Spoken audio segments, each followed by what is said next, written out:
Здорово всем! Сегодня у нас обзор на волковскую пивоварню Session IPA. Алкоголь здесь 4,5, варится на заводе МПК.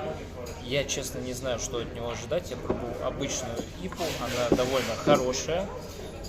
Будем экспериментировать, собственно, что это у нас вообще такое. Сейчас я ее открою. Пройдемся по ароматике и, собственно, по вкусу. На аромат схоже на ту же ипу от волковской, но более приятную, более такую подсластистую, как будто какими-то цветами. Давайте на вкус.